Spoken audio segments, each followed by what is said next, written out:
যখন কোনো ফোন ছিল না, ভাবার একটা মন ছিল, যোগাযোগটা কম ছিল, তবু সম্পর্কের টান ছিল। আধুনিকতা কম থাকলেও অভিজাত্যর রং ছিল। মেসেজের টুংটাং ছিল না, খবর নেওয়ার লোক ছিল। সবাই তখন দূর ছিল, তবু আত্মীয়তার সুর ছিল। ঝগড়া ছিল, ভাব ছিল, তবে লোক দেখানো কম ছিল। হাতের মুঠোয় ফোন ছিল না, ভালোবাসার মান ছিল। জানাজানিটা কম ছিল, গোপনে অভিমান ছিল। জানার পরিধি কম ছিল, তবে জানার চেষ্টার জোর ছিল।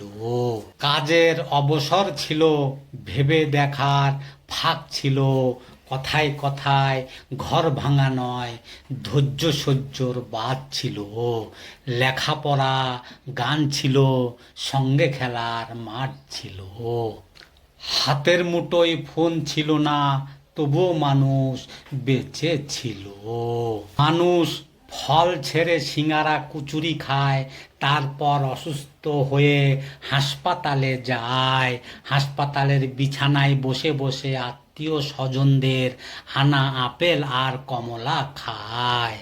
আর আত্মীয় স্বজনরা হাসপাতালের পাশে বসে সিঙ্গারা কুচুরি খায়।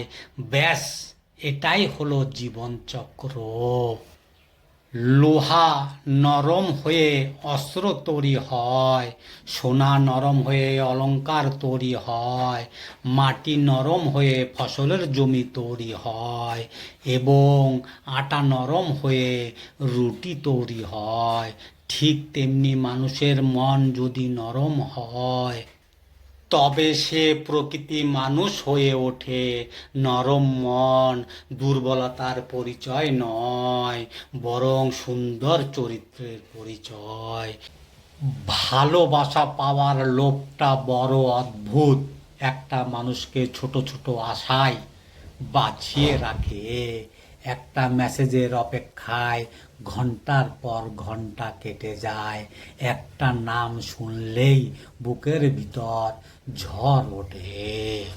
আমরা সবাই শক্ত থাকার অভিনয় করি, কিন্তু ভিতরে ভিতরে চাই কেউ একজন বলুক আমি আছি। এই লোভে মানুষ নিজের অহংকার ভেঙে ফেলে, নিজেকে বদলে ফেলে কারো পছন্দর মতো করে। কখনো এই চাওয়াটা আমাদের গভীর করে, আবার কখনো ভীষণ ভঙ্গুর করে তোলে।